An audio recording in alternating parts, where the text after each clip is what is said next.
Hello, everybody. Dave Neal here, and we have a Love is Blind Season 4 breaking story. Jackie just released a statement following episodes 9, 10, and 11, which were released by Netflix yesterday.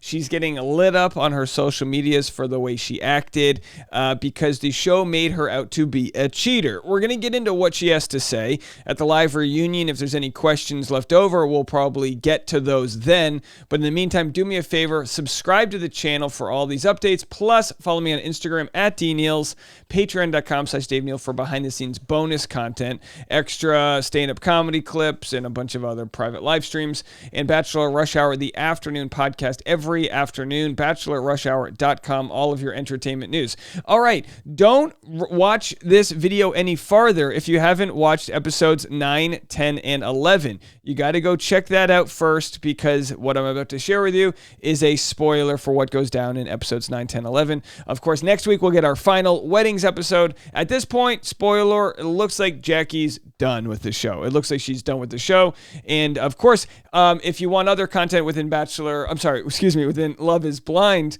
I've got Zach defending himself, which is important because Zach defended himself yesterday or 2 days ago, saying the scandal about him is false with the plagiarism accusations. He showed that the edit was taken out of context. Well, now we have Love is Blind getting shifty again with their edit. So we know that Marshall, of course, in episodes 9, 10, 11, we saw that Marshall had a beef with Josh, where Josh was like, hey, I'm going to go for your girl. And Marshall's basically like, well, if she leaves me for you, then have her. You know what I mean? That type of deal, which is kind of like, what else can you do? But still, Marshall's fighting for it. And then they, break up. But of course, Jackie kisses Josh. But she says that's completely edited the wrong way. Let's just play what she said, and then we will get to your thoughts on the matter, because the comment section, it's a pretty toxic one out there. So here's Jackie. She pinned this just 1 hour ago. Says, speaking the truth. She says, I have seen the latest episodes that have premiered on Love is Blind, and I must speak the truth. Marshall and I were broken up before I saw Josh at the coffee shop. I am wearing different clothes. My hair is styled different, and at the end of the video, I say, I don't know if I am going to be with Josh. I am not sure what the reason is for playing the coffee shop date before the breakup, but to restate, Marshall and I were broken up before Josh and I had our coffee shop date. As for the ring, Marshall did not pay for the ring. Love is Blind paid for all the rings. So when they broke up, Marshall goes, I'm going to need that ring back. And she goes, I'm not giving you the ring back. I respect that of her. I actually do. Now, I think Marshall's a great guy, and a lot of times people watch these recaps or whatever, and you want to see what side everybody's on. I think Marshall's a good guy, but they clearly had such differencing of emotional needs. And it doesn't mean that Jackie's got the best emotional intelligence out there and she did everything right on the show. No, she made mistakes like everyone did. But at the same time, if she's getting lit up for a scene that shows her going behind Marshall's back to see Josh, if that is not true, then we got to give her some credit here for getting out of a relationship that wasn't working. And people will go, well, they broke up before after the engagement or before this, or she was supposed to be getting fitted for a wedding dress. They knew each other for 20 days.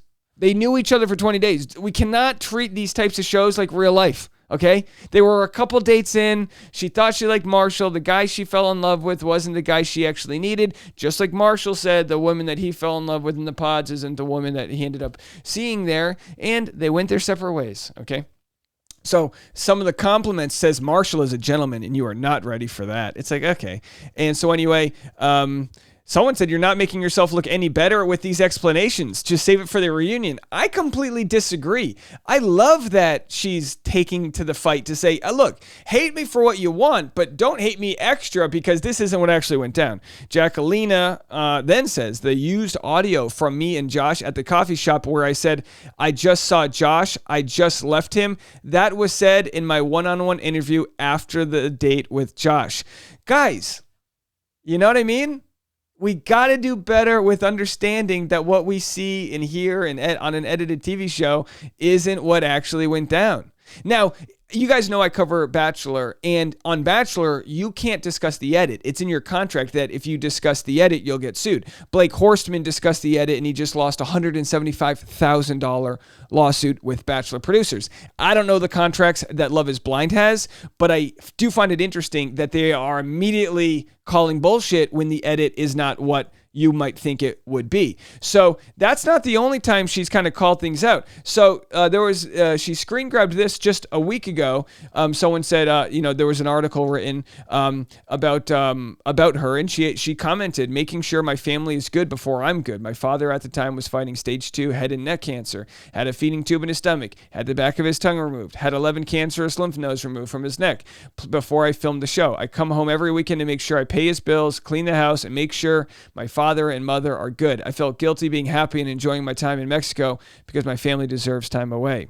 My mental breakdown in Mexico was all the emotions of being head of the house, having my family depending on me, and having the weight of my emotions and feelings all colliding at once. I will always take care of my father. Cancer will never take him from me. So she tells her story there, and we see, and this is very common, a lot of people, if you've never been on the show, you have a hard time putting yourselves in other people's shoes and understanding how difficult this show can be and that they've got real life they have to deal with. So unfortunately, in order to build empathy, a lot of times you have to know personal details of someone's life. Like you have to know Jackie's more than just somebody who's not quite vibing with Marshall. She's, got the pressures of her family back home. And, there's just always more to the show than what we see on the edit. And I think it's important to realize that if we're going to consume the show, also consume the aspects that might have been left off or left on the editing room floor. So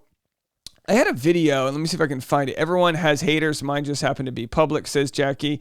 Yeah, I mean, people were just roasting her in the comment sections. You need to give the ring back. If you were so emotionally unstable, unavailable, you shouldn't have gone on the show and wasted Marshall's time. You robbed him of an opportunity to find love. I do have to say, I mean, what happens is we have this projection we do, right? Where I assume if you're on Love is Blind, you can only imagine what the other person's like. So everything you hear from them through the pods, it's like their highlight reel. It's the best of the best. It's like social media. You only see and feel the best. You don't have real life jobs and family to worry about. You're just isolated in that moment. If anything, Love is Blind as an experiment, at least the pod section, kind of shows us that it might be easier to fall in love when you don't have real life environmental aspects to deal with. So of course, obviously, when you see the way Josh was swooping in on Jackie, it makes you feel bad for Marshall, but you have to understand, Josh had every right to fall in love on the show too. Just because it didn't work out in those moments doesn't mean there isn't a second shot. As you know, another spoiler we shared this past week, that Josh and Jackie were filmed on a TikTok together at a baseball game. Now, this show filmed a year ago, so could it be that Josh and Jackie are meant for each other? Maybe. In my humble opinion, we got to give her a lot of slack, and let's wait for the reunion and lay off her DMs because we've all got mental health struggles and we're all trying our best. And God knows we got to deal with our own self. I mean, everyone who leaves a comment on these, social media people, if anyone who leaves negative comments, I just think, gosh, how crazy are you? I'll share this one. I'll share this one with you guys right now. I'll go to my Instagram here. I'll share this with you. My wife tells me I got to stop responding to strangers. But we went to the beach yesterday, my elderly basset hounds, but I got this one yesterday. Someone, first comment they said, and this was about my podcast, you really should have researched your story. She's not, blah, blah, blah. The person and I go, interesting. I can't research everything. I make 4 hours of content every day. I read headlines of entertainment news, this and that. And she goes, kind of goes towards your credibility, but thanks for sharing. That's not a high priority for you. Good luck. And my response to that was, I'm a little bummed out that I'm engaging with this. I just felt for a first message from a stranger, your opening line was a little cold. Their response, I'm sorry you feel that way. What a slap in the face. You know what I mean? It's like we would never, ever in 1,000 years treat anybody, any stranger like this that you're meeting in a normal situation. You just don't do that. And yet we do this on social media because of some sort of like disconnect where we feel like we can punch at them. And I'm just reminding everybody, work on your own shit, make your bed, clean your house, and don't worry so much. Enjoy the content for what it is, but don't worry so much about sharing your thoughts with them because I've you know what I mean? Give the ring back. Oh my gosh. All right, folks. Well, look, look, that's it for me. There's your update on a Saturday morning. Hit the like button. If you enjoy some Saturday content, by all means, you can put some bread in the tip jar, patreon.com/Dave Neal. Have a good weekend, everybody. We'll see you next week.